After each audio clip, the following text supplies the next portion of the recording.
Okay, una po, let's open the Bible sa Hebrew chapter 11 verse 24. Hebrew chapter 11 verse 20. Hebrew chapter 11 verse 24. Hebrew chapter 11 verse 20. Hebrew chapter 11 verse 20.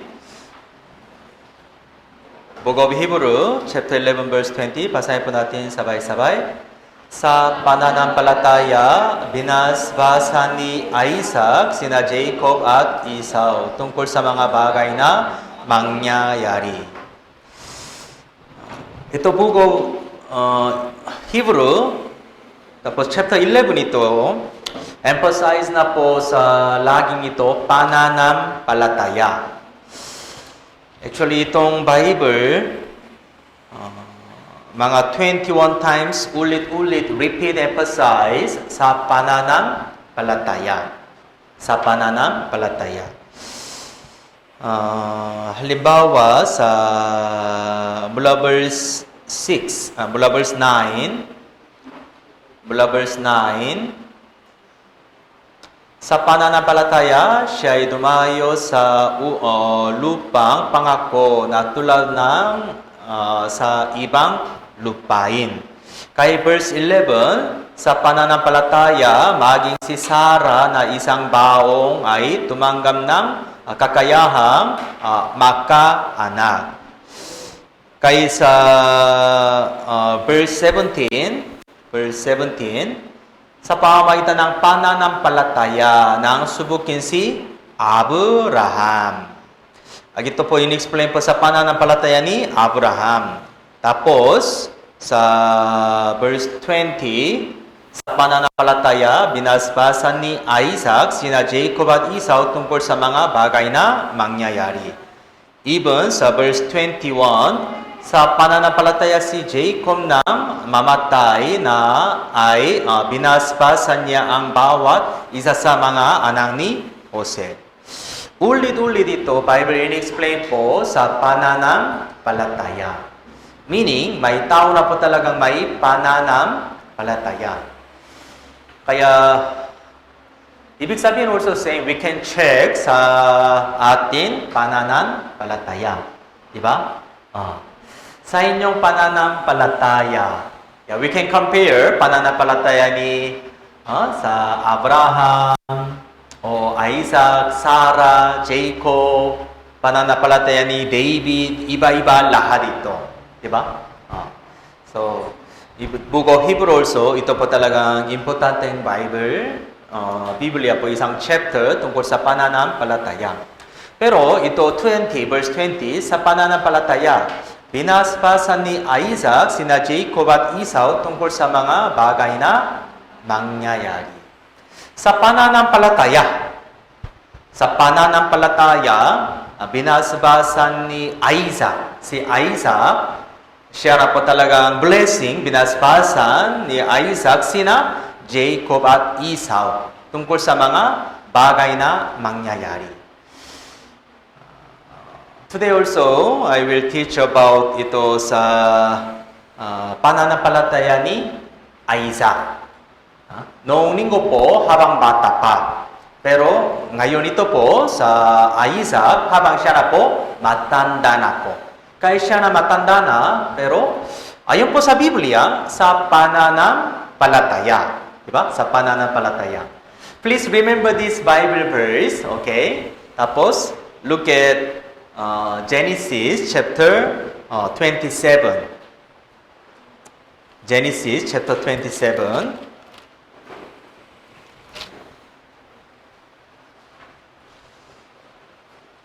Genesis chapter 27 po. Parang may member po, hindi nyo alam ano ang story ng ito, Genesis chapter 27. Ito po sa blessing of Isaac. Okay? Blessing of Isaac, sina Jacob and Esau na po. Actually, Esau, siya na po sa panganay. Di ba? Esau and Jacob, kambal na kambal. Pero panganay ito, Esau. Jacob ito, pangalawa na po. Di ba? Para mas maintindihan po, kaya medyo mahaba po itong Genesis chapter 27, pero let us read together. Kaya brothers, verse 1, mga sisters, verse 2. Parang ganito po. Okay? Hanggang sa verse 46 na. Mahaba. Di ba? Yes. Parang dahil hindi mo binabasa ng Biblia sa inyong bahay, kaya nasa church, let's read the Bible. Okay? Yeah. Genesis chapter 27, mula verse 1. Mga brothers first, read 1. Nang matanda na si Isaac, malabo na ang kanyang mga mata at anupat hindi na makakita. Tinawag niya si Esau na kanyang panganay at sinabi sa kanya, anak ko, at kanyang sinabi, narito ako. Verse 2.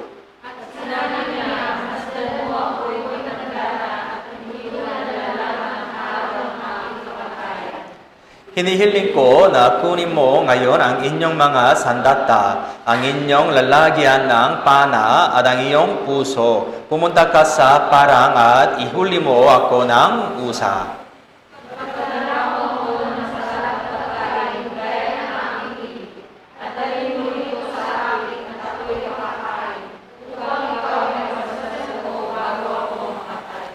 Narinig ni Rebecca ang pagsasalita ni Isaac kay Esau, ang kanyang anak. Kaya nang pumunta si Esau sa parang upang manghuli ng usa at magdala nito.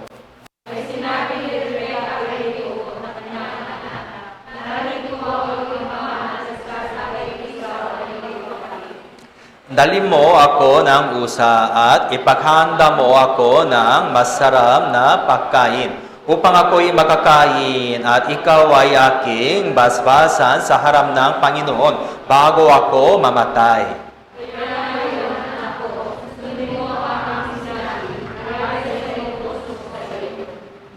Pumaroon ka ngayon sa kawan at dalhin mo sa akin ang dalawang sa magandang batang kambing at ang gagawin kong masarap ng pagkain para sa iyong ama ayon sa kanyang ibig.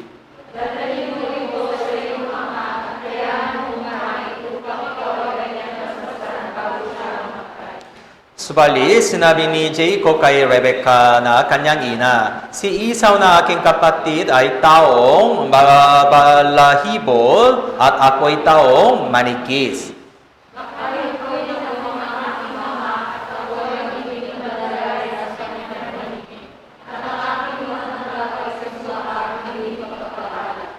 Sinabi sa kanya ng kanyang ina, mapasa sa akin na ang sumpa sa iyo. Anak ko, sundin mo lamang ang aking sinabi. Umalis ka na at dalhin ang mga iyon sa akin.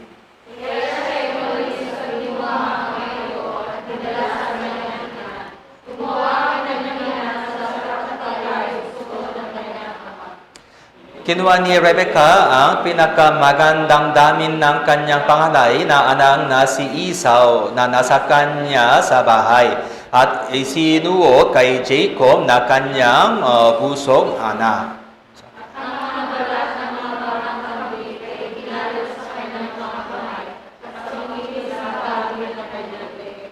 Ibinigay niya ang masarap na pagkain at ang tinapay na kanyang inihanda kay Jacob na kanyang anak.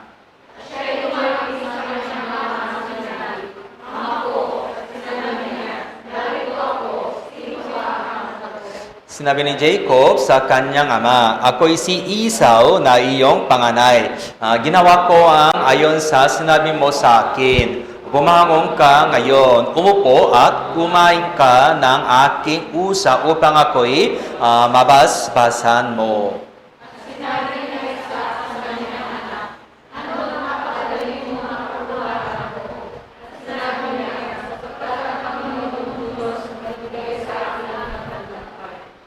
Sinabi ni Isaac kay Jacob, anak ko, lumapit ka rito at pahawakan kita kung ikaw nga ang aking anak na si Esau o hindi.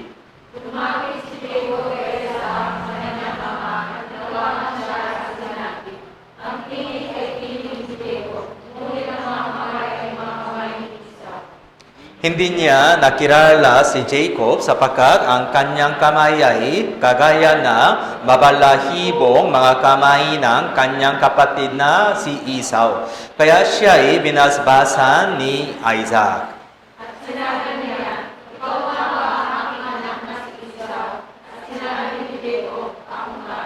Sinabi niya, dalhin mo na sa akin upang makakain ako ng usa ng aking anak upang mabasbasan ka. Inilapin niya rito sa kanya at kumain siya at siya'y dinalhan niya ng alak at siya'y uminom.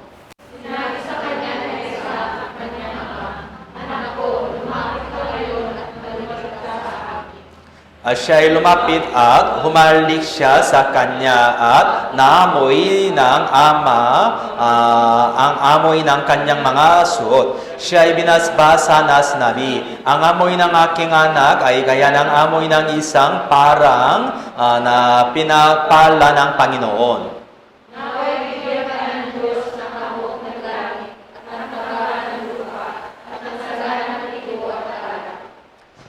Ang mga bayan nawa ay malingkod sa iyo, at ang mga bansa ay magsiyuko sa iyo. Maging Panginoon ka nawa ng inyong mga kapatid, at magsiyuko sa iyo ang mga anak ng inyong ina. Sumpay nawa ang mga sumusumpa sa iyo, at maging mapapalad ang mga mapapala sa iyo.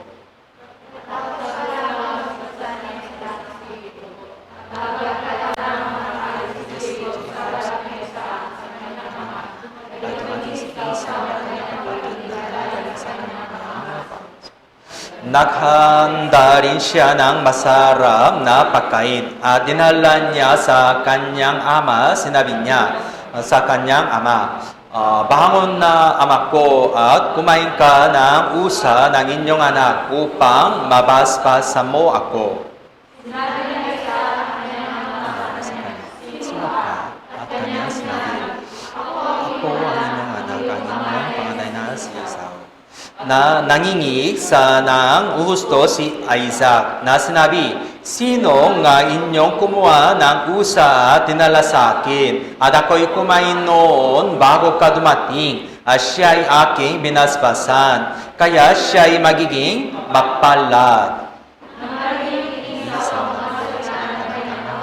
Ay sumaw siya ng malakas at uminom na bayan kapatid dahil sa kalutan ng ama. Ngunit sinabi niya, pumarito ang inyong kapatid sa pamamagitan ng pandaraya at kinuha ang basbas sa iyo. At sinabi, ba't tumupang na ang pangalan niya si Jacob? Dalawang mga ko ikinawa na kinuha niya ang aking kinuha ang basbas sa akin. At kanyang sinabi, wala ka bang inilang ang basbas para sa akin? Sumagot si Isaac kay Esau, ginawa ko na siya bilang Panginoon mo at ibinigay ko sa kanya ang lahat niyang mga kapatid bilang mga lingkod. At binigyan ko siya ng trigo at alak. Ano ngayon ang magagawa ko para sa iyo, anak ko? Sinabi ni Esau sa kanyang ama, wala ka ng basbas sa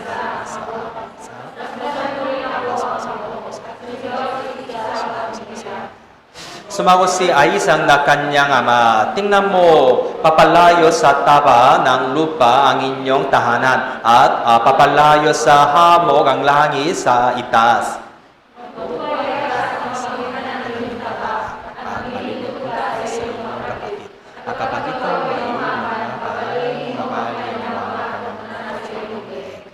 Kaya kinapuputan ni Esau si Jacob dahil sa basbas niya ibinigay sa kanya ng kanyang ama. At sinabi ni Esau sa sarili, malapit na ang mga araw ng pagluluksa sa aking ama. Pagkatapos ay papatayin ko si Esau na aking kapatid.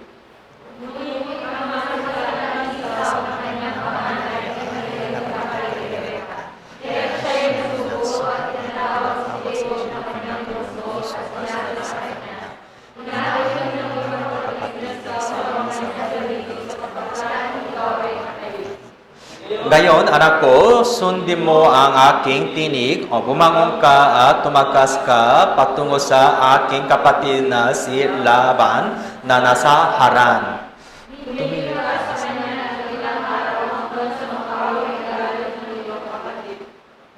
Hanggang sa mapawi ang galit sa iyo ng inyong kapatid at malimutan niya ang ginawa mo sa kanya. Pagkatapos ay magsusugo ako at ipasusundo kita mula roon. Bakit kailangan kapwa kayong mawala sa akin sa isang araw? Ako'y yaman sa akin sa mga babae ni Het. Kung si Jacob ay mag-asawa mula sa mga anak ni Het, ang nagkakagayan ng mga ito mula sa mga anak na lupain. Ano pa ang mga kapagmanda sa pagkasaki? Thank you po. Mahaba na?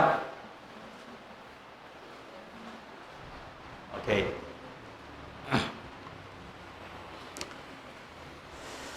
Chapter 27 verse 1, nang matanda na si Isaac, malabo na ang kanyang mga mata at ano pat hindi na makakita. Parang ito po, ang edad ni Esau, more than 100 years old. Hindi ko po alam eksaktong edad ni si Isaac. Pero when you look at the chapter 26 verse 34, nang si Esau ay 40 taon gulang. Si Esau 40 years old na, di ba? Ibig sabihin, si Isaac 100 years old. Because habang si Isaac 60 years old, nakaanak po Esau at Jacob. Kaya more than 100 years old na po, kaya matanda na si Isaac. Tapos, malabo na ang kanyang mga mata at ano pa hindi na makakita. Kaya, tinawag niya si Esau na kanyang panganay. Sinabi sa kanya, anak ko, at kanyang sinabi, narito ako. Tapos, verse 2, basta mo, ako'y matanda na at hindi ko nalalaman ang araw ng aking kamatayan. Kaya hiniling ko na kunin mo ngayon ang inyong mga sandata, ang inyong lalagyan ng pana at ang inyong buso. Pumunta ka sa parang at ihuli mo ako ng usa. Bagong blessing, before si Isaac will bless mga para Esau, gusto niya makakain ng masarap ng sa pagkain. Pero that time, ano ba? Si Rebecca, asawa niya, narinig niya. Di ba? Ayon po sa Biblia, si Isaac, father, talagang favorite po sa panganay, Esau. Pero si Rebecca, mother, favorite po, ano ba? Jacob. Tingnan mo sa chapter 25, verse 28. 25, verse 28. 25, verse 28.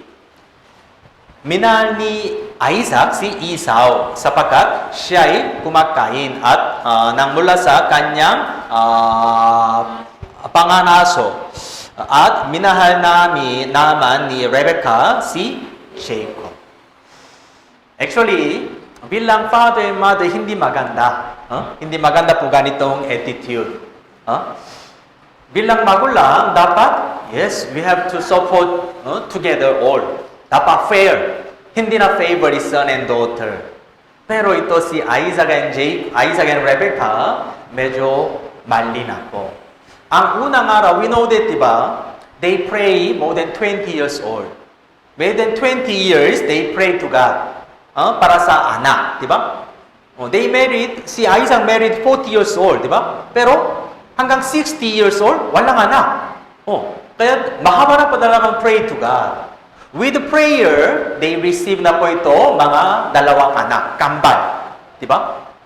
Pero, when they grow up, mga bata ito, parang different attitude.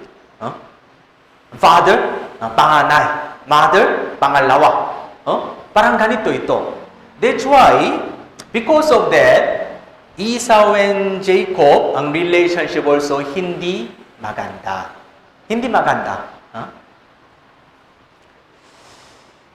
Pero anyway, Kaya sa chapter 27 story, kaya si Isaac waiting sa Esau, ang pagkain ng Esau, di ba? Pero si Rebecca, nasa side na po, narinig niya, di ba? Ano ang salita? Tapos, he made isang plano para kanyang favorite son. Mas gusto niya blessing of God, dapat ano ba? Para Jacob, hindi Esau. Anyway, meron na po ganitong mga tatay and nanay plano. Ibang plano, di ba? Ibang plano. But, we have to remember that what is the God's plan. Naintindihan nyo? Bilang tatay, mas gusto niya ang blessing ito para sa panganay. Dahil favorite son. Pero nanay, ano ba? Ang kanyang favorite son? Jacob. Pangalawa. Di ba?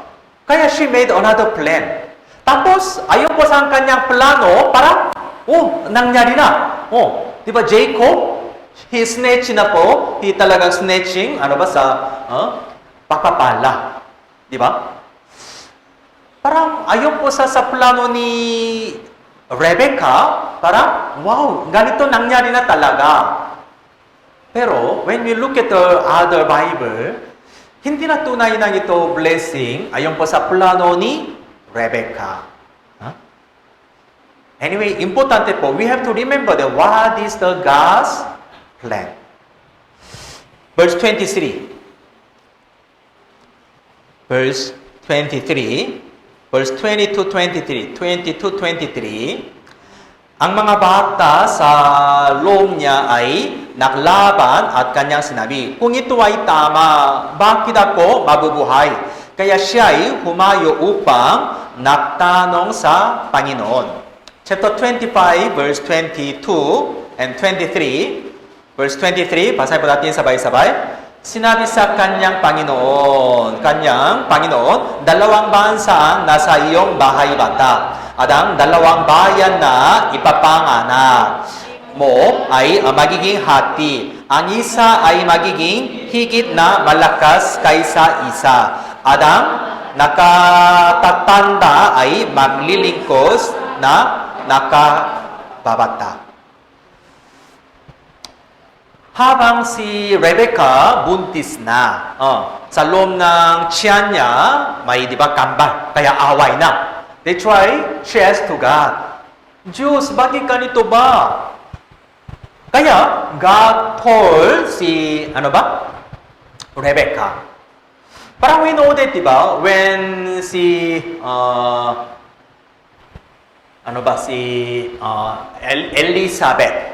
Elizabeth, nanay ni bautismo ni Juan. Di ba? Nanay ni bautismo ni Juan. Siya din po sa buntis na. Di ba? Pero also, may message po mula sa pamamagitan ng angel.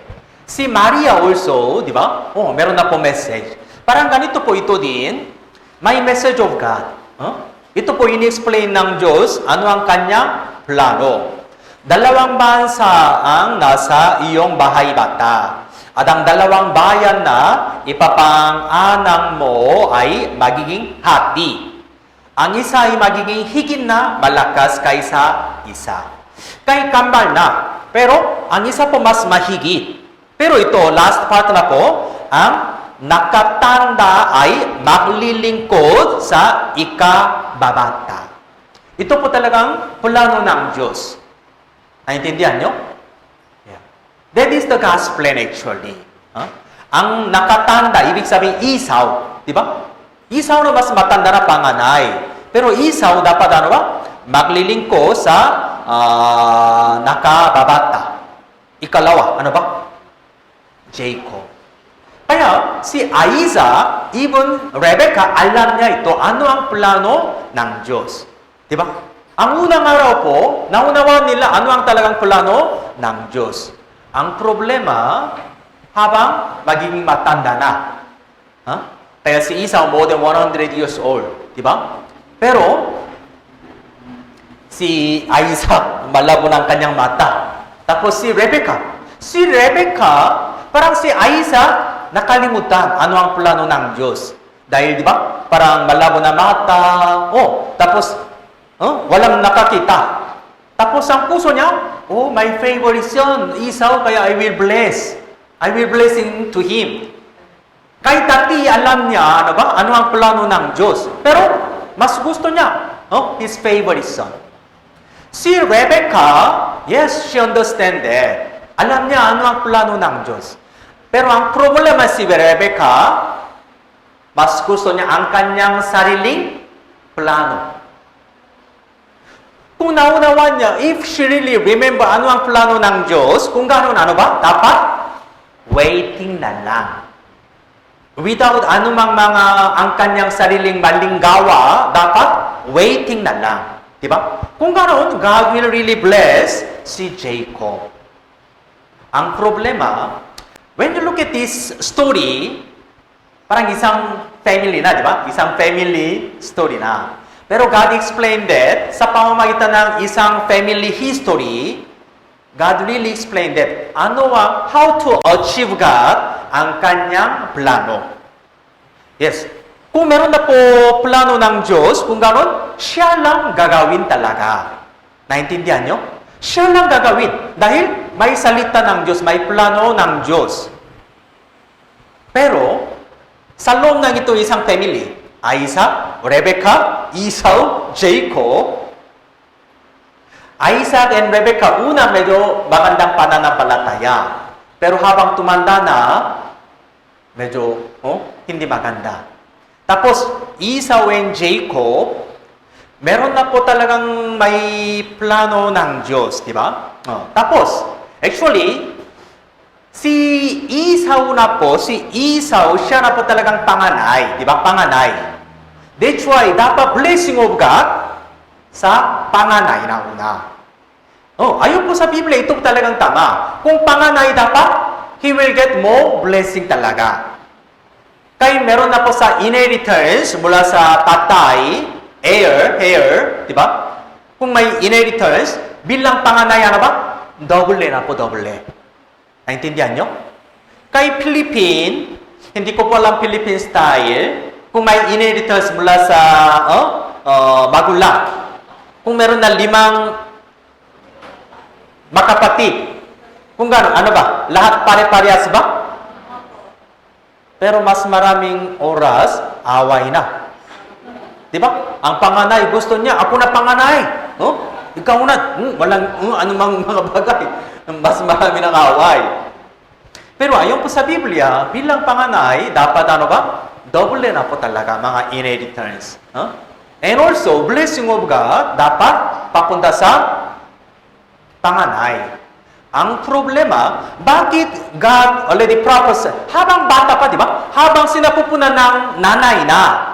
Pero God already prophesied that here. Ang nakatanda ay maglilingkod na nakababata. Bakit po? Parang ito ba sa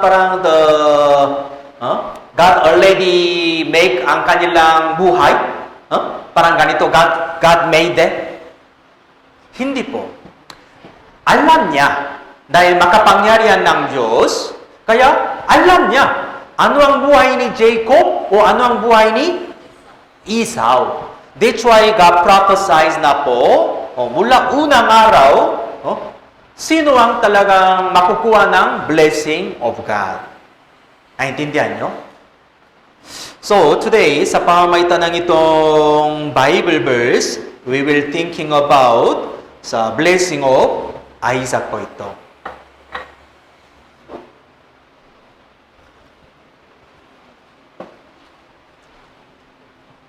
Let's thinking about Esau and Jacob. Tingnan mo sa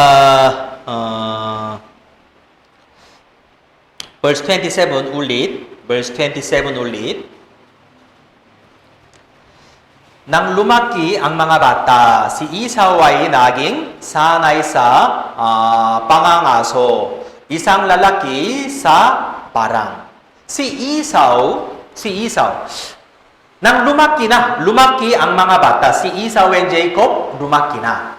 Ibig sabihin, parang like the 20 plus years old. Diba? Pero habang bata pa si Esau, laging mas gusto niya parang. Bakit? Gusto niya hunting na lang. Si Esau mas gusto niya hunting. That's why siya na po laging parang. Pero, samantalang si Jacob ay lalaking tahimik na naninirahan sa mga tolda. Tapos, verse 28, minahal ni Isaac si Esau sapagkat siya ay kumakain ng mula sa kanyang pangangaso. Ni minahal naman ni Rebecca si Jacob. Kaya, ang ugali ni Esau and Jacob talagang different. Diba? Esau, laging gusto niya outside na lang. Laging talagang gusto niya outside. Pero si Jacob, tahimik. Gusto niya kasama ng nanay na sa bahay lang. Mas gusto niya luto. Parang ganito lang. Ayaw niya sa labas. Ang character na po ito talagang different. Actually, lahat ng mga bata sa family, different. Kay kambal, talagang different ugali. Di ba? Kaya meron na po sa inyong anak, mga 5 anak. Pero lahat ng mga 5 anak, talagang different. Walang parehas.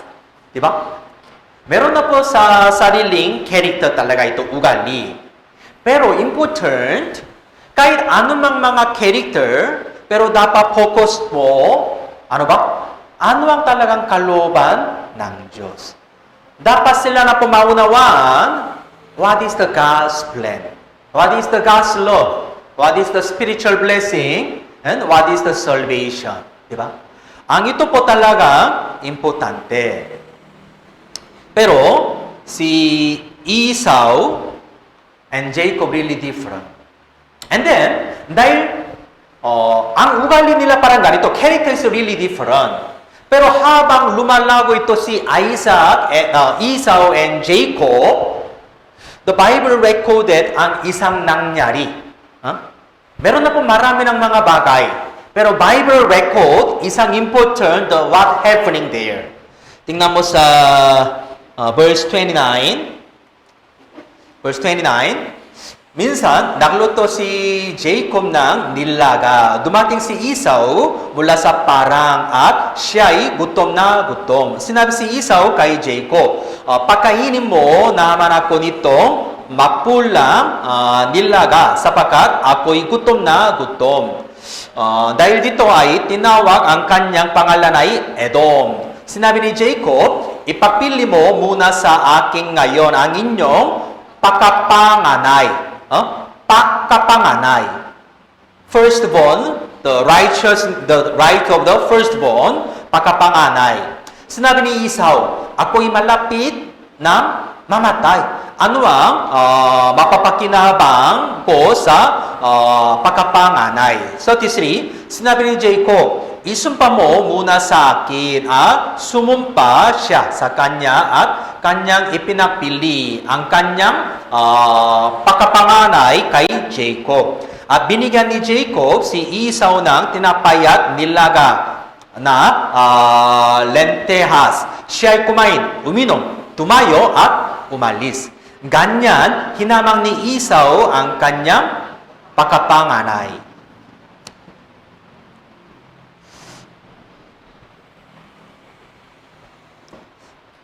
We have to thinking this one, why God record this history? Diba?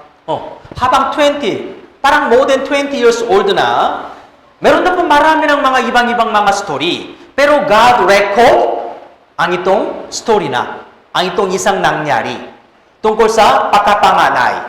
Diba?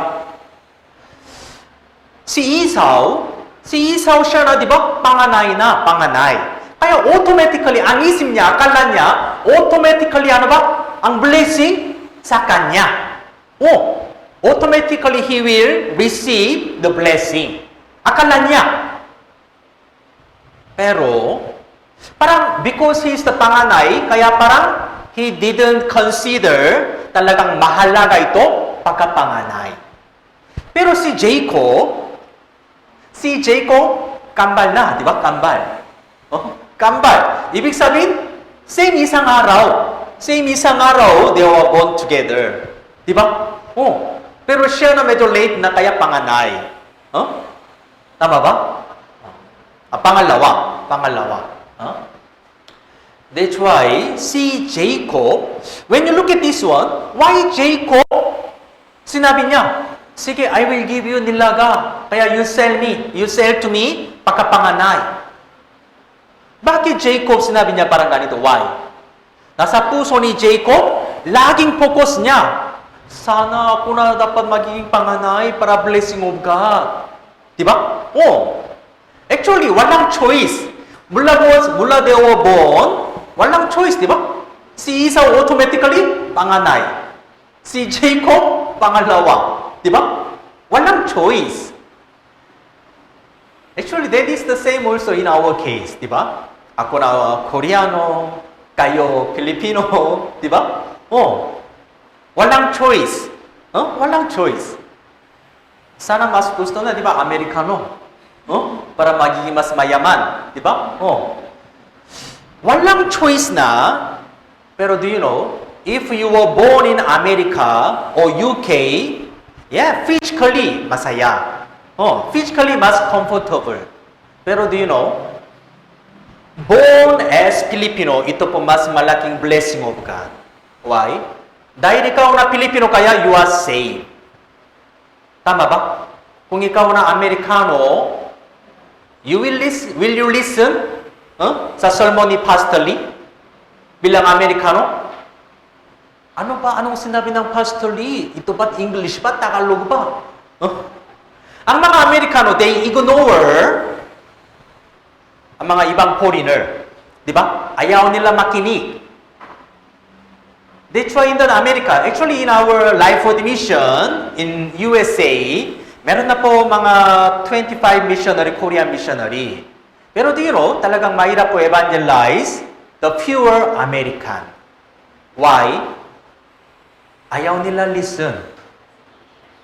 Asian people ayaw nila. If you were born in America, yeah, physically, masaya ka talaga. May pera, di ba? May comfortable life. Pero you will focus about spiritual things o tungkol sa kaligtasan. Tama ba?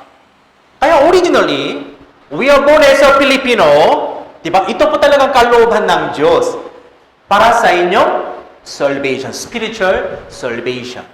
Di ba? Esau and Jacob, yeah, originally they were born, panganay, pangalawa. Pero Esau, laging gusto niya nasa labas na lang. Diba? Tapos he didn't consider about spiritual blessing. Mas gusto niya ano ba? Physical things lang. Kaya hunting, masarap ng pagkain, enjoy lang. Parang ganito po laging, kaya si character ni Esau, mula pagkabata, laging outside na lang. Naintindihan nyo? Pero si Jacob, ano ba? He thinking ulit-ulit. Ano ang talagang blessing bilang panganay? Ano ang mas magandang point na pagkapanganay? He thinking that about spiritual blessing also. Diba? That's why, one day may chance na, Esau, kapatid ko, gutom na ngayon. Diba? Nagugutom na ngayon. Sinabi niya, ako na mamamatay dahil gutom na ako. That's why he made a deal. Sige kuya, I will give you nilaga. Nilaga, kulay pula. Meron po ba nilaga, kulay pula? Parang wala, di ba? Parang ito, nilaga with red bean. Nilaga with red bean. Okay? That's why, kaya ito na kulay pula.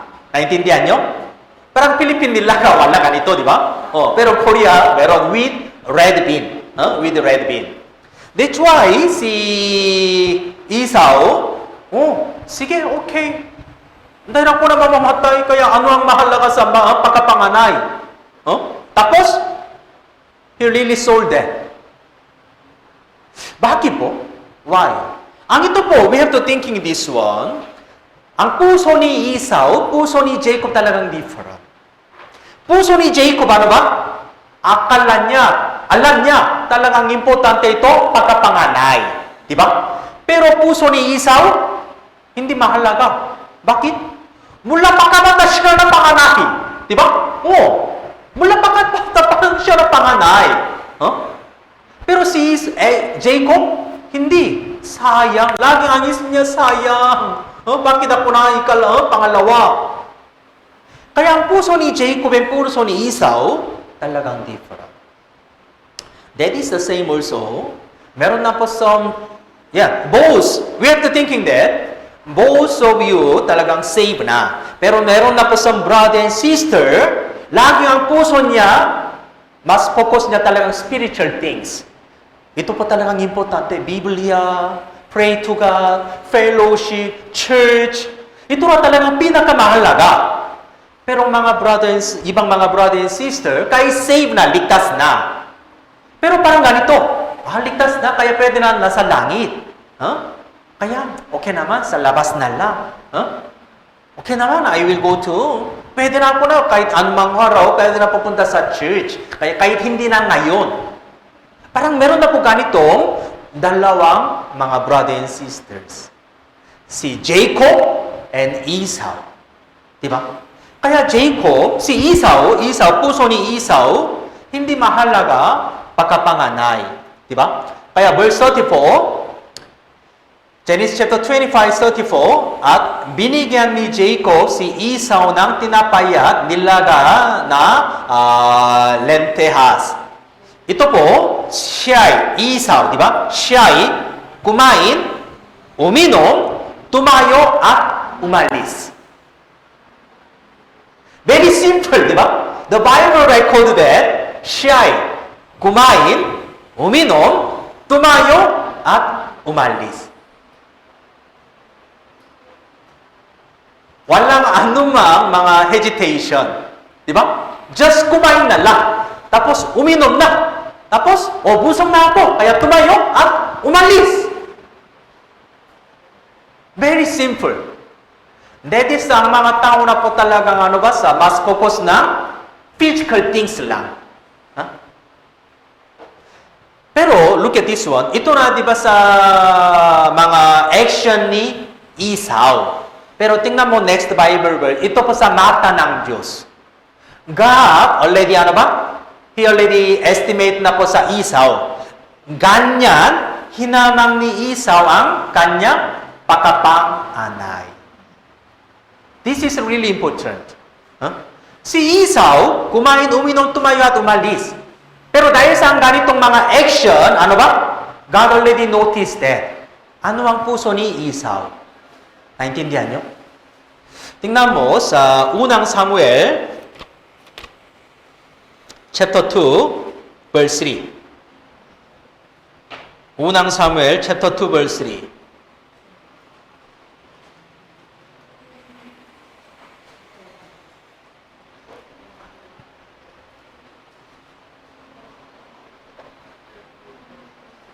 Unang Samuel chapter 2 verse 3, huwag na kayong magsalita ng may kapalaruan. Huwag lumabas sa iyong bibig ang kahambugan. Sapagkat ang Panginoon ay Diyos na kaalaman. At ang mga kilos ay Kanyang tinitimbang. Ang Panginoon ay Diyos na kaalaman. Diyos na kaalaman. Meaning, At ang mga kilos ay Kanyang tinitimbang. At ang mga kilos ay Kanyang tinitimbang. Kanya si Esau, kumain, uminom, tumayo, umalis. Diba? That's why God, ang mga kilos ay Kanyang tinitimbang. Our brothers and sisters, actually, every day also, God measured sa inyong gawa. Bakit ganitong ginagawa mo? Dahil ang puso mo, ganito na lang. Diba? Dahil puso mo, ganito na lang, kaya ginagawa na ganito. Meron na po sa brothers and sisters, hindi na pupunta sa church kahit Sunday. Bakit? Bakit po? Dahil puso niya, ang puso niya, next time na lang. Meron na ako ibang schedule, busy na ako. Diba? Meron na po ganitong isip, ang puso niya ganito na. That's why absent, easily absent sa church. Kahit Wednesday. Bakit hindi babasahin ng Bible? Why? Why? Why hanggang ngayon you didn't reading the Bible hanggang ngayon? Bakit? Checking sa inyong puso. Mula sa inyong because Pastor emphasize. Pastor Lee, laging emphasize na reading the Bible sa inyong bahay kay isang chapter, dalawang chapter. Sundin mo ito. That's why parang ang isip mo, I should read the Bible. Pastor emphasize na. Pero, you didn't read the Bible. Why? Ang puso mo, hindi mahalaga itong Bible. Tama ba? Oh. We are saved sa pamamagitan ng salita ng Diyos. Diba?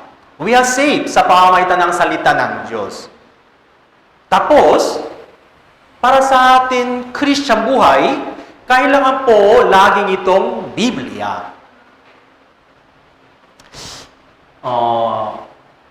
Sorry, I will tell you some story. Ngayon, di ba? Parang last 1 month and 2 months ago, so famous, the Squid Game, di ba? You already parang watch na po kay YouTube o Facebook, marami ng mga sa remake na po sa Squid Game. Pero ngayon meron din po also ano ba? Isang Korean, what's that? The Hellcom? I'm sorry, I don't know exact name.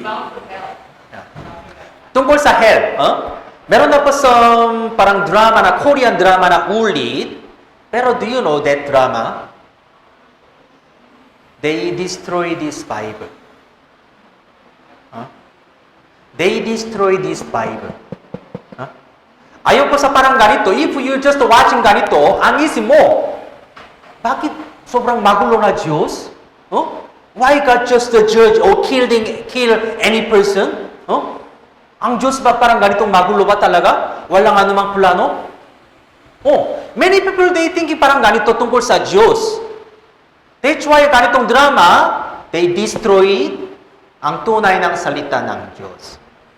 Ang ito pa talagang plano ni Satanas po ito. Magulo ba talagang Diyos? Walang anumang plano? Hindi. God is exact, di ba? Always God is right. Ayon po sa Biblia, God has the exact plan. Di ba?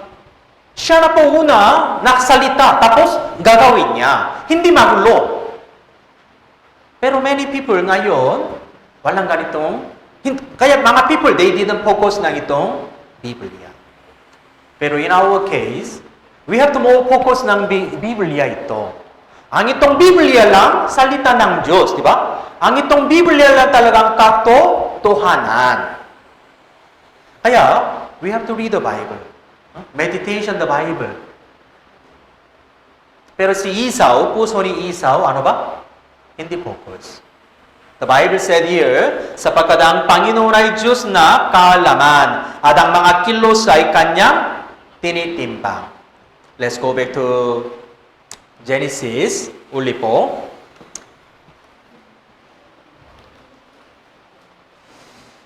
verse 34.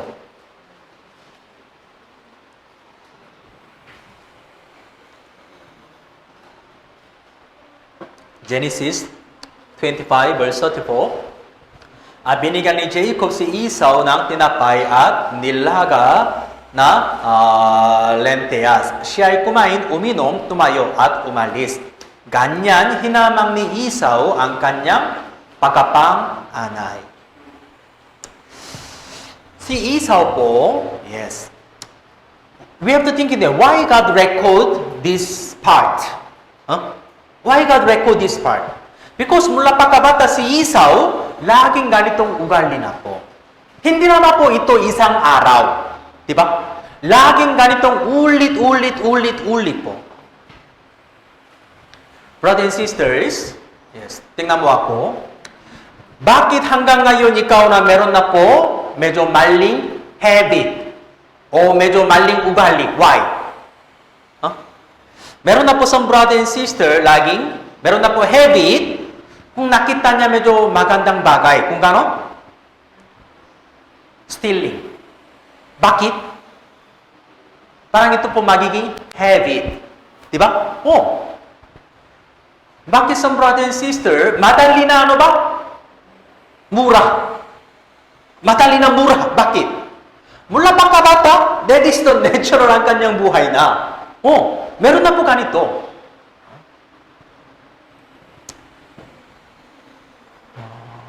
Si Esau, laging ganito po ang kanyang buhay na. That's why, when you look at also, verse 26, verse 34. 26, verse 34. 26, verse 34. Nang si Esau ay 40 taon gulang. Kanina parang 20 plus, di ba? 20 plus. Kaya his soul, pagkapanganay, dahil sa isang nilaga. Pero ito, 40 years old na. Siya ay nag-asawa kay Judith na anak ni Ber na Heteo. At kay Besema na anak ni Elo na Heteo. 35, ginawa nila mapalit ang buhay para kina Isaac at Rebecca. Diba you know that? Si Abraham, meron na po isang plano para Isaac. Diba? Kaya para mag-asawa, diba? He sent Eliezer hanggang Haran, sa bahay ni Rebecca. Diba? Kaya Eliezer kinuha niya sa Rebecca mula sa Haran. Diba? Mamaya ito, si Jacob also, si Rebecca may plano po, Jacob, dahil galing ang kuya mo, kaya ikaw na pupunta sa Haran. Doon ka na kinuha mo, asawa mo. Parang ganito. Bakit ganitong plano? Hindi mga asawang babae, ang plano nila si Isaac and Rebecca, hindi mula Heteo. Dapat mula sa Haran, family nila. Pero si Esau, ayaw niya. Mas gusto niya Heteo. Ibig sabihin mga ibang hentil. Ibang hentil, walang pananampalataya. Pero parang maganda na. Magandang babae na. Kaya gusto ko na. Magandang babae na. Kaya ako na gusto ko na parang ganito. Si Esau po, laging magiging malayo mula sa kalooban ng Diyos. Naintindihan nyo? Parang ganito lumalago po. Look at Hukom chapter 14. Hukom, Judges, chapter 14, mula verse 1. Ito po, tungkol kay Samson. Hukom chapter 14, verse 1. Hukom chapter 14, mula verse 1. Lumusok si Samson na sa Timna at Timna ay nakita niya ang isa sa mga anak na babae ng mga Pilisteo. Verse 2, siya'y umaon at sinabi sa kanyang ama at ina, nakita ko ang isa sa mga anak na babae ng mga Pilisteo sa Timna. Kunin ninyo siya ngayon upang mapang-asawa ko. Verse 3, ngunit sinabi sa kanyang ama at ina, wala na bang babae sa mga anak na inyong kapatid o sa ating buong bayan na ikaw ay hahayo upang kumuha na asawa mula sa mga dituling Pilisteo? At sinabi ni Samson sa kanyang ama, kunin ninyo siya para sa akin sapagkat siya'y kaakit-aki sa akin. Meron na po talagang magandang babae sa loob ng Israel. May magandang pananampalataya. Pero si Samson, mas gusto niya Pilisteo. Ang babaeng Pilisteo. Hindi lamang po ito isang beses. Tingnan mo, verse 16. Chapter 16, verse 1. Chapter 16, verse 1. Minsan ay pumunta si Samson sa Gaza at nakakita siya roon ng isang bayarang babae at ito'y kanyang sinipingan. Ulit, di ba? Tapos, verse 4. Verse 4, Pakaraan ng ilang panahon, siya'y umibig sa isang babaeng taga-libis ng Sorek ng pangalan ay Delilah. Actually, ito, di ba? When you look at the Samson, siya na po Nazarita. Di ba? Nazarita, meaning talagang chosen people. Kaya buhok ni Samson mahaba. Why? Ito po pangako ng Diyos. May power, hidden power mula sa Diyos. Pero Samson ano ba? Meron na po very strong sexual desire, Samson. And then he couldn't control ang kanyang desire. Kaya laging gusto niya ibang babae.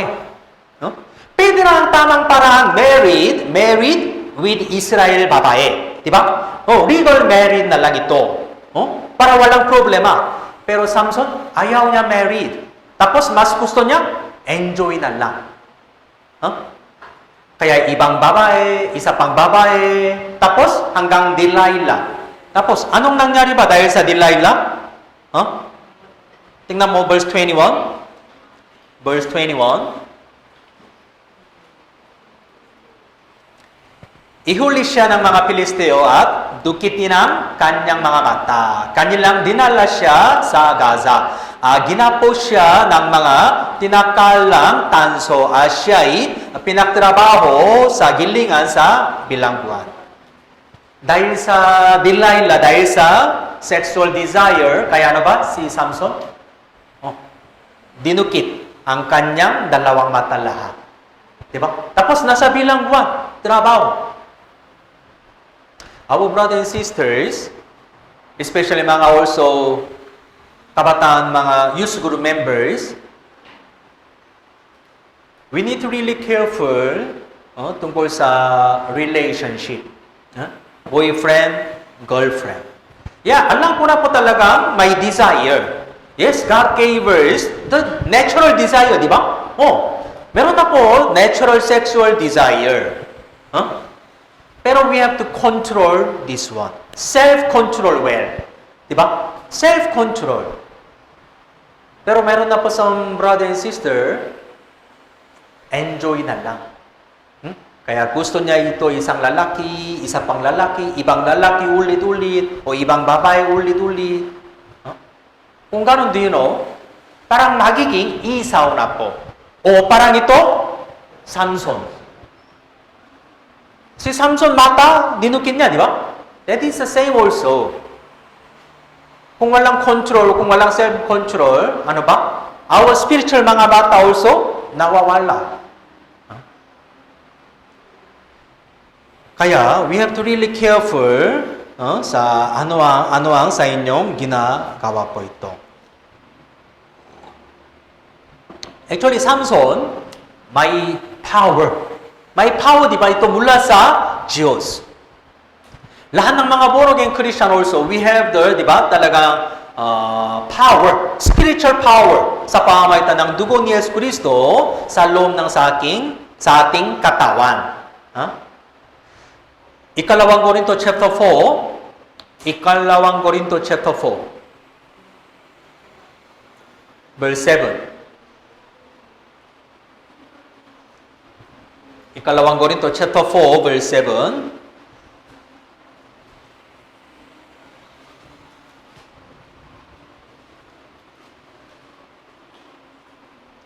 Ikalawang Korinto chapter 4, verse 7. Basahin po natin sabay-sabay. Ngunit taglay namin ang kayamanan ito sa mga sisidilang lupa upang ipakita ng nag-uumapaw na kapangyarihan ay mula sa Diyos, ay hindi mula sa anin. Taglay namin ang kayamanan ito. Ano ang ito, kayamanan ito? Ang kayamanan ito. Taglay namin ang kayamanan ito sa mga sisidilang lupa. Sisidilang lupa. Halimbawa, ano ang mas mahalaga? Plastic, bote, tubig. Kung walang tubig, ang itang plastic, ano ba? Ang tapon na lang basura. Dahil may tubig kaya, mahalaga ito. Diba? Kung hindi tubig, mahalagang perfume. 100,000 perfume. Ano ang importante? Plastic bottle o perfume? Kung tubig, syempre, 20 peso lang, di ba? Pero meron ako perfume, 100,000 peso. Brand na, sobrang magandang brand. Di ba? Kung gano'n, dahil sa mahal na ng perfume kaya, importante ito, bote also. Di ba? Ito sinabi ng Biblia, ngunit taglay namin ang kayamanan ito sa mga sisidilang lupa. Sisidilang lupa, ibig sabihin ito sa ating katawan po. Sa ating katawan, meron na po ito, sisidilang lupa, di ba? Pero sa loob ng sisidilang lupa, meron na po ang kayamanan ito. Ano ba ito?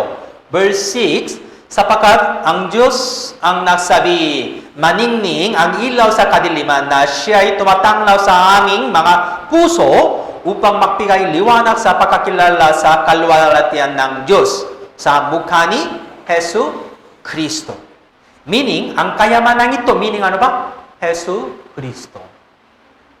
Our Lord Jesus Christ. Diba? Nasa ating puso po. Our heart, diba? Nasa ating puso, sa Panginoon Hesu Kristo.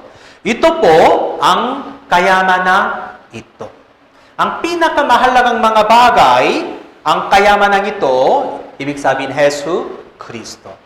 Our salvation. O our church na po ito.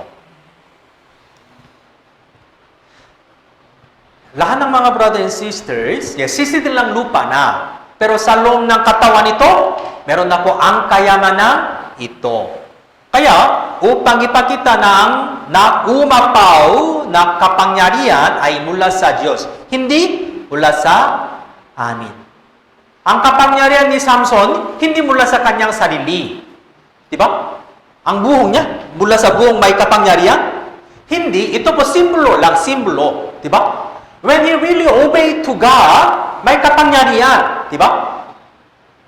Pero si Samson, ayaw niya obey the word of God. Mas gusto niya, gagamitin niya ang kanyang spiritual power para sa kanyang sexual desire. Diba? Our brother and sister, sa loob sa inyong katawan, meron na po ang kayamanan ito. Jesus Christ.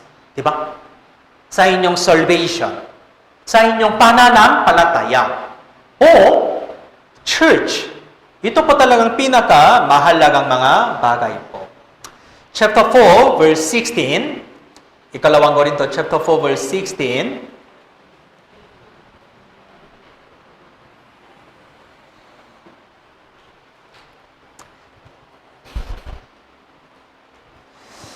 Kaya kami ay hindi, chapter 4, verse 16. Kaya kami ay hindi pinanghihinaan ng loob. Bagaman ang aming panlabas na pagkatao ay nabubulok. Ang aming panloob na pagkatao ay binabago sa araw-araw. Sapagkat inihahanda tayo nitong magaan at panandaliang kapigatian para sa walang hanggan at di masukan na kalwalhatian. Sapagkat hindi kami tumitingin sa mga bagay na nakikita, kundi sa mga bagay na hindi nakikita. Sapagkat ang mga bagay na nakikita ay may katapusan. Subalit ang mga bagay na hindi nakikita ay walang hanggan.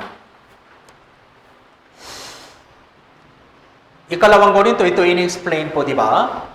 Sa itong katawan ito, sisidil lang lupa. Di ba? Tapos sa loob ng katawan, meron na po ito, ano ba? Ang kayamanan. Ito, ano ba? Ang tao na po sa panloob. Ang aming panloob na pagkatao. Verse 16 sa last part, ang aming panloob na pagkatao ay binabago sa araw-araw. Actually, when I meditate tungkol sa Jacob and Esau, parang also I meditate na po, Jacob, ano ba ito? Parang ito, ano ba? Ang aming panloob ng pagkatao po. Panloob ng pagkatao, Jacob. Pero si Esau, ano ba ito? Panlabas. Ang aming panlabas ng pagkatao ay nabubulok. Si Jacob, laging mas focus niya tungkol sa spiritual bagay. Di ba? Kaya araw-araw he desire pagkapanganay. Mas gusto ko na pagkapanganay. Pero isawa na ba? Mas gusto niya ulit-ulit sa labas na lang. Di ba? Walang interesado tungkol sa spiritual things na po. Please remember this one. Tapos look at Roma chapter 7. Roma chapter 7, mula verse 15. Roma chapter 7, verse 15.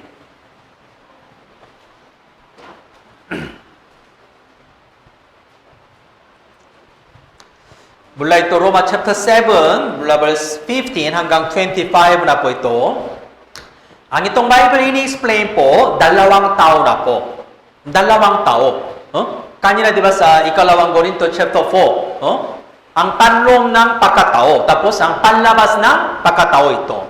Mula verse 15, basahin ko po, sapagkat ang ginagawa ko ay hindi ko nalalaman, sapagkat ang hindi ko nais. Ang ginagawa ko, subalit ang kinapopotan ko, iyon ang ginagawa ko. 16, ngunit kung ang hindi ko nais ang siya kong ginagawa, sumasangayon ako na maputi ang kautusan. Subalit, ngayon hindi na ako ang gumagawa nito, kundi ang kasalanang nananatili sa akin. 18, sapagkat nalalaman ko na walang maputi na nananatili sa akin. Sa makatuwid ay sa aking laman. Ang pangnanais ng maputi ay nasa akin, subalit hindi ko iyon magagawa. 19, sapagkat ang maputi na aking nais ay hindi ko ginagawa, ngunit ang masama na hindi ko nais ay siya kong ginagawa.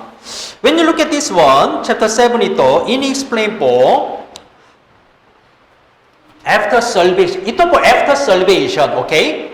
Hindi na before salvation. After salvation, meron na po ganitong experience sa bawat Kristiyano. After salvation, meron na po Holy Spirit, di ba? Kaya, ang Holy Spirit, talagang gusto niya, obey the word of God. Gusto niya gumagawa ng maputi, hindi kasalanan. Pero same time, meron na po our sinful nature. Di ba? Sinful nature ito, dating tao. Our sinful nature, mas gusto niya na ba? Makasala ulit-ulit. Naintindihan nyo? Hanggang mamamatay. Hanggang mamamatay, meron na po ito, dalawang tao na po ito. The desire of the Holy Spirit and desire of the sinful nature. Hanggang mamamatay, meron pa rin. Meron na po some people, mga ibang grupo, if you will realize ang itong mga bagay, nawawala your sinful nature. Hindi, mali. Hanggang mamamatay, meron pa rin itong katawan. Diba? Hanggang kamatayan, meron na po ito, sinful nature po ito. Verse 20, subalit, ang hindi ko nais ang siya kong ginagawa ay hindi na ako ang gumagawa nito, kundi ang kasalanang nananatili sa akin. Sinabi niya ito, di ba? Hindi na ako ang gumagawa nito. Itong ako meaning, desire of the Holy Spirit. Di ba? Pero, kundi ang kasalanang nananatili sa akin. The sinful nature, dating tao, our body, ginagawa na ito.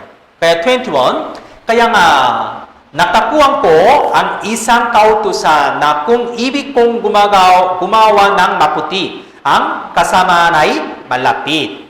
Sapagkat ako'y nagagalak sa kautusan ng Diyos sa kaibuturan ng aking pagkatao. 23, subalit nakikita ko ang kakaibang kautusan sa aking mga bahagi na nakikipagbaka laban sa kautusan ng aking pag-iisip.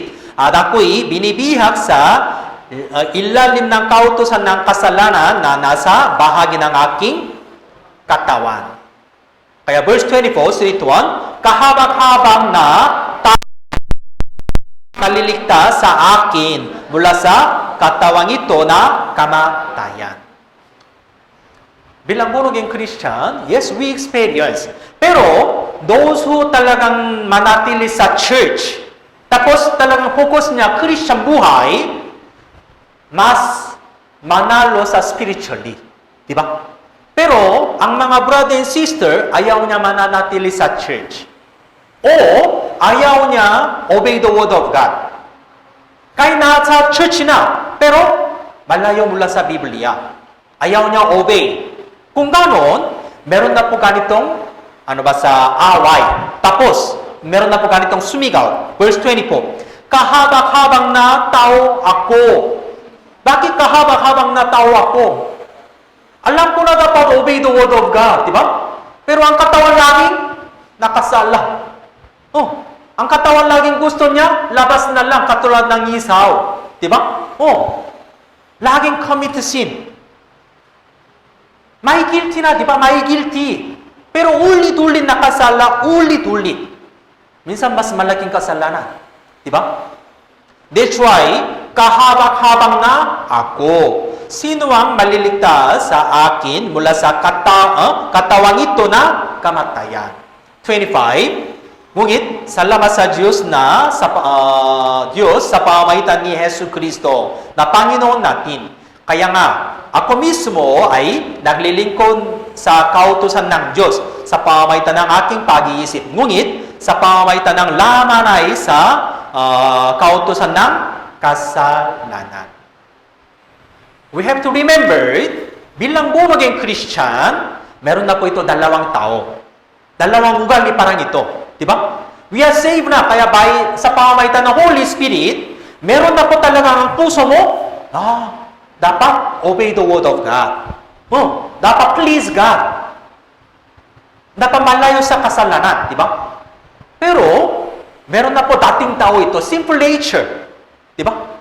Since, kahit mula pakabata, laging meron simple nature, di ba? Ang katawan. Kaya gusto niya, nakasala ulit-ulit. Meron na po ito dalawang away.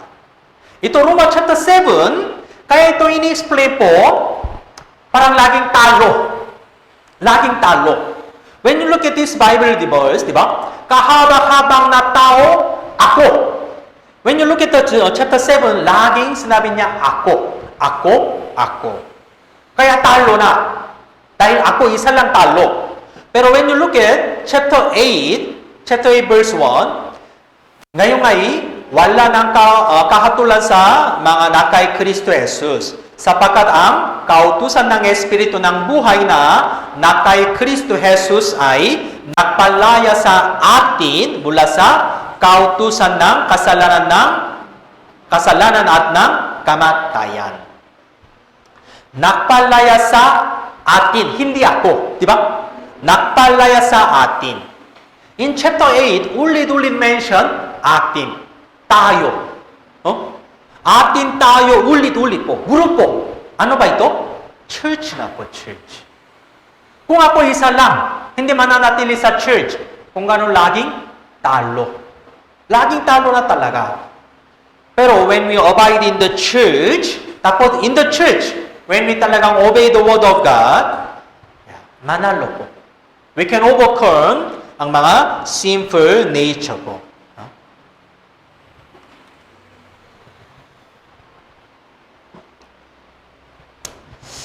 Let's go back to Genesis. Ulit.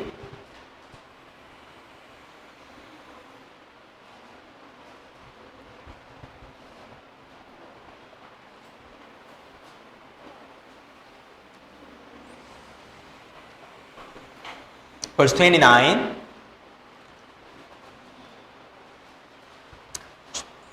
25-29 po. 25-29.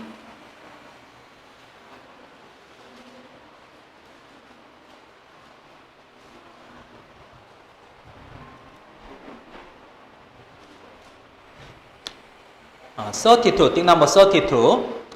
Sinabi ni Esau, ako'y malapit na mamatay. Ano ang mapapakinabang ko sa pagkapangyarihan? Pagkapanganay, sorry. Ako'y malapit na mamatay. Bakit malapit na mamatay? Dahil gutom. Dahil gutom na gutom. Kaya, malapit na mamatay. Kahit gutom na mamamatay? Hindi, di ba? Hindi mamamatay. Pero si Esau, itong Bible verse in-explain po, si Esau po parang ganitong tao na po. Mga physical desire, very strong. Huh? We call that matakaw. Di ba? Sobrang matakaw na. Huh? Sobrang matakaw.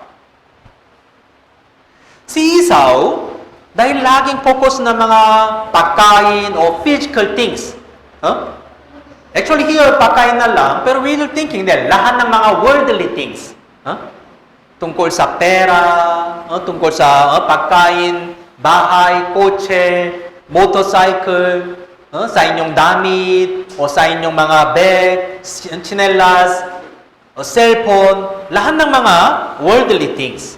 Very strong desire na po sa si Esau. Tapos, verse 34, binigyan ni Jacob si Esau ng tinapayat, nilaga na lentehas. Siya'y kumain, uminom, tumayo at umalis. Walang anumang regret. Diba? Si Esau, he didn't regret anything. Huh? Just kumain, uminom, tumayo at umalis na po. Huh? Parang puso niya masaya. Bakit? Pusong na. Diba? Dahil busong na kaya parang masaya. He didn't thinking about tungkol sa pagkapanganay. Diba? Oh. Kung medyo regret, yes, immediately he will go to father. Tay, alam ko na ako na medyo maling gawa kanina dahil gutom na gutom, kaya I sold the pagkapanganay. Pero father, help me. Dapat, he should tell to papa, diba? Father. Pero, never. Just forget. Bakit? Busong na ako. Masaya na, buhay na ako. Parang kanina mamamatay, pero ngayon, buhay pa. Okay naman. He didn't thinking about spiritual things. Diba?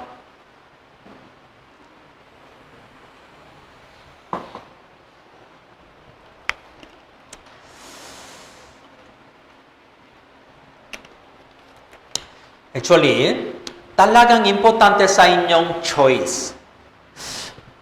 I want to emphasize your choice. Sa inyong choice. Ito po talagang importante po. Si Esau, laging he choice. Pili niya laging, ano ba? Mga worldly things.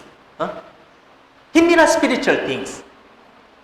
Si Esau, di ba? Dahil gutom na, kaya his choice, ano ba? Pakain na lang. Hindi pagkapanganay. Di ba? Tapos, tungkol sa asawa, ano ba? Heteo. Heteo na lang, mga magandang babae na lang. Physically maganda na, kaya gusto niya ito. Si Esau, ulit-ulit ang kanyang choice po, ano ba? Tungkol sa mga physical things, worldly things, pagkain. Pero what about in our case? Bilang born again Christian, what is our choice? Matthew chapter 6, 33. Matthew chapter 6, 33. Hanapin muna ang kanyang kaharian at ang kanyang katuwiran. Let's look at the Bible. Matthew chapter 6, 33. Ito po sa our standard ng our choice. Habang when we have the choice, dapat ito po standard. Hanapin muna, ngunit hanapin muna ninyo ang kanyang kaharian at ang kanyang katuwiran. At ang lahat ng mga bagay na ito ay pawang idaragdag sa inyo. Hanapin muna ninyo ang kanyang kaharian at ang kanyang katuwiran. Si Esau, hindi. Diba? Ang kanyang unang choice, pagkain na lang. Pagkain, hindi spiritual things. Our brother and sister, today is the Sunday, di ba? Worldly people, they call this Sunday. Pero as a born again Christian, we will call, ano ba? Lord's Day. Bakit Lord's Day? Every day para sa Lord, di ba? Para sa Diyos. Pero especially itong Sunday, we will gathering together. Monday to Saturday, yes, sa inyong working place. Pero every Sunday, we are gathered together. And then we listen the Word of God, praise the Lord. Kaya ito po talaga importante. Pero, minsan, walang ganitong choice. Ang tamang choice, road to stay, dapat papunta sa church. Ang una, hanapin muna ninyo ang kanyang kaharian at ang kanyang katuwiran. Kaya Sunday, dapat una sa church. Ito po talagang tamang choice na po. Pero some brothers and sisters, mahirap parang ganitong choice. Una, yes, unang Epson, medyo mahirap. Unang Epson, medyo mahirap. Diba? Dahil parang really malaking problem. Kaya parang excuse. Ang unang beses, Epson sa church, medyo mahirap. Diba? Pero do you know, kung ikaw na first Epson sa church, kung gano'n, next, kung meron na excuse again, mas madali. Tapos, ulit Epson. Ang una, kahit malaking problem, kaya Epson. Pero next time, kahit medyo maliit ng problem, may lang na. Next week na lang. Marami ng laban na. Next week na lang. Meron na online selling. Siyempre, kulang na budget, kaya online selling na lang first.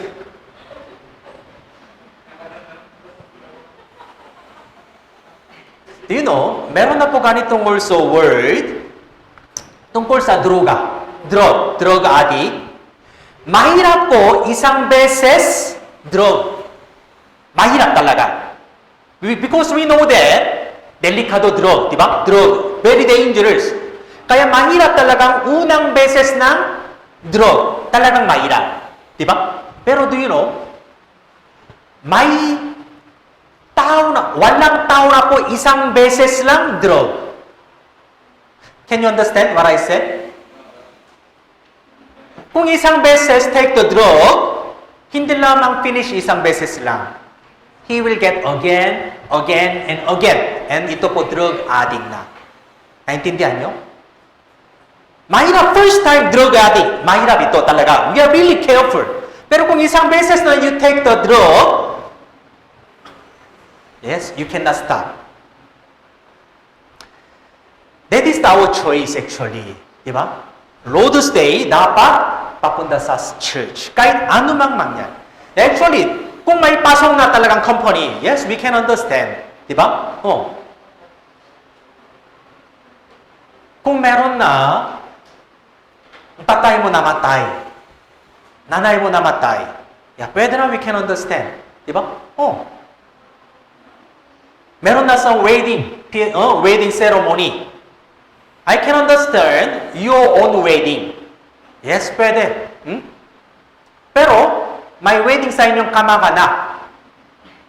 Kung ganon, just you send money. With the envelope, just you send the money. Mas gusto nila money. Hindi ikaw. Kung ikaw na papunta doon, ang mukha mo, thank you. Pero ano ba, they should pay the pakain. Diba? And you will absent sa church. Mas maganda, sending envelope na lang. Ang wedding ng kamag-anak mo. Tapos, ikaw na dapat, church muna. Parang ganitong mind mo, okay? Our choice, una dapat, spiritual things. Dapat, para sa Diyos. Para sa kaharian ng Diyos. Sana you can understand, okay?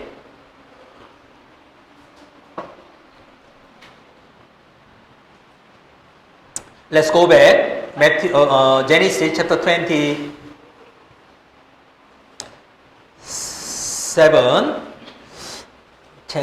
Genesis chapter 27. Genesis chapter 27, di ba? Sa blessing of the Isaac. Verse 1. Nang matanda na si Isaac, malabo na ang kanyang mga mata at anupat hindi na nakakita. Tinawag siya si Esau na kanyang panganay. Sinabi sa kanya, anak ko, at ako'y sinabi, narito ako. Ang plano ni Isaac, dapat blessing, para Esau. Para Esau. Si Rebecca, para Jacob. Meron na po ito tatay at nanay ang kanyang sariling plano. Pero as I told you, ano ang mas importante? Plano ni tatay, plano ni nanay? Plano ng Diyos. Ano ang plano ng Diyos? Chapter 26, verse 23. Chapter 26, verse 25 verse 23 po. 25, 23.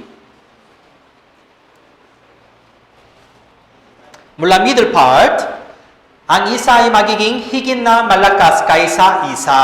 At ang makatanda ay maglilingkod na nakababata.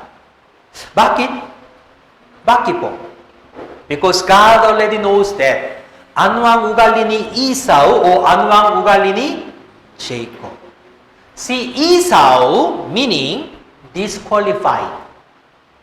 Disqualified na po bilang pagkapanganay. Naintindihan nyo? No? Disqualified. Ano ang Tagalog?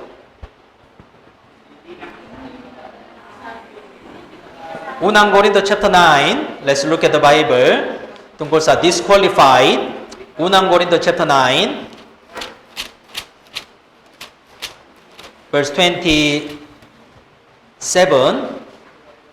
Unang Korinto chapter 9. Unang Korinto chapter 9. Verse 27. Unang Korinto chapter 9 verse 27, tungkol sa ito disqualified. Si Esau, bakit hindi niya tinanggap ng blessing? Because disqualified. Why? Here, ngunit sinusupil ko ang aking katawan at ginagawa itong alipin upang pagkatapos na makapang-aral ako sa iba. Ako mismo ay hindi itakwil. Ako mismo ay hindi itakwil. Si Apostle Pablo also, he worried that. Si Apostle Pablo, yes, marunong talagang makapang-aral.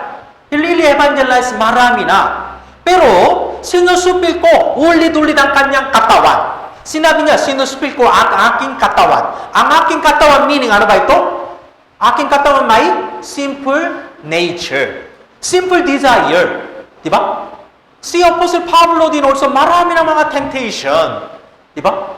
Alam mo ba si Pablo, walang asawa. Single na hanggang mamamatay. Diba? Walang asawa hanggang mamamatay. Kung gano'n, walang desire? Meron pa rin, diba? Meron pa rin. That's why, sinusupin niya. Ulit-ulit. Baka siya din hindi itakwil. He worried that he will be disqualified. Disqualified meaning, ano ba? Lost salvation? Huh? Cancel na kaligtasan kaya hindi papunta sa langit? Hindi. Yes, ligtas na. Ligtas na, di ba? Pero bilang preacher, disqualified na. Pwede na sa langit, pero nahihiya. Ito po sa disqualified na po. Si Esau, parang ganito na po also. Yeah, he was born as a panganay, di ba? Automatically, di ba? Meron na po pagkapanganay. Pero, habang ang kanyang buhay sa paningin ng Diyos, disqualified na po. Ikaw na, hindi pwede. Huh? Hindi itakwil na. Disqualified. That's why blessing of God kay Jacob po. Kay Jacob. Alam mo ba, inianda ng Diyos talagang malaking regalo para sa iyo lahat. Talaga. Di ba? Ang amang Diyos, makapangyarihan, pinakamayaman, di ba? Gusto niya talagang maraming blessing para sa iyo. Ang problema, hanggang ngayon, disqualified. Hanggang ngayon, ano ba? Kulang pa pananampalataya mo. That's why, even though God prepared malaking blessing, pero, sige, today, konti lang ito muna. As much we change, as much as we grow up, God gave ulit po. Pero itong blessing, ang isip mo, dapat ang isip mo, hindi na una, physical blessing. Spiritual blessing po ito. Next week also, we will study about buhay ni Jacob. Sige, di ba? Genesis chapter 27, si Jacob, he received na blessing mula sa tatay. Kung ganon, marami ng physical blessing. Hindi na. Ang blessing of God, hindi na physical blessing. Maging mas mahirap po si Jacob. Maging sobrang mahirap ang physical buhay niya. Do you know why? Si Jacob also, even though, yes, he really wants to, talagang nangnanais niya sa blessing mula sa Diyos. Pero, we have to thinking that, si Isaac, plano ni Isaac, mali din, di ba? Pero plano ni Rebecca and Jacob also, mali. Di ba? Rebecca and Jacob, they deceive Father Isaac. Di ba? Si Jacob, sobrang wicked talaga. Sobrang matalino Jacob. That's why he deceive ang kanyang kuya para pakapanganay, di ba? Tapos, ngayon, papa. He pretend na po parang siya na po Esau. Ayon po sa Biblia, ang boses na Jacob, di ba? Si Isaac sinabi niya, ang boses mo, Jacob, pero ang amoy mo, ano ba? Esau na. Ibig sabihin, Isaac, he noticed it already, di ba? Pero, ang kalooban ng Diyos, blessing, dapat para sa Jacob. Ang problema, ang Jacob and Rebecca also, ang kanilang paraan also, mali. Di ba? Even though they received the blessing, pero ang kanilang paraan ito na talagang mali. That's why God training Jacob from that time. From that time, God training Jacob. Para qualified na po also si Jacob. That is the same also sa lahat ng sa ating buhay na po. Sa ating Christian buhay.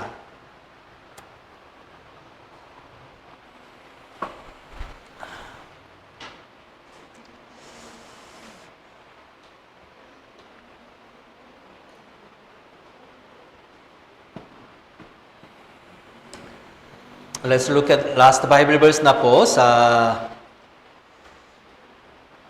Unang Timoteo chapter 6. Unang Timoteo chapter 6.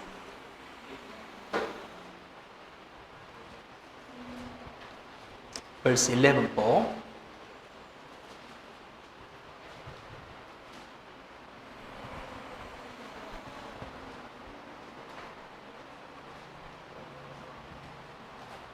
Unang Timoteo chapter 6 verse 11. Verse 11. Ngunit ikaw, o tao ng Diyos, layuan mo ang mga bagay na ito at sumunod ka sa katuwiran, sa pagiging maka-Diyos, sa pananampalataya, sa pag-ibig, sa pagtitiis, at sa kamuan. 12. Makipaglaban ka sa maputing pakikipaglaban ng pananampalataya. Panghawakan mo ang buhay na walang hanggan na dito'y tinawag ka at ipinahayag mo ang maputing pagpapahayag sa harapan ng maraming mga saksi.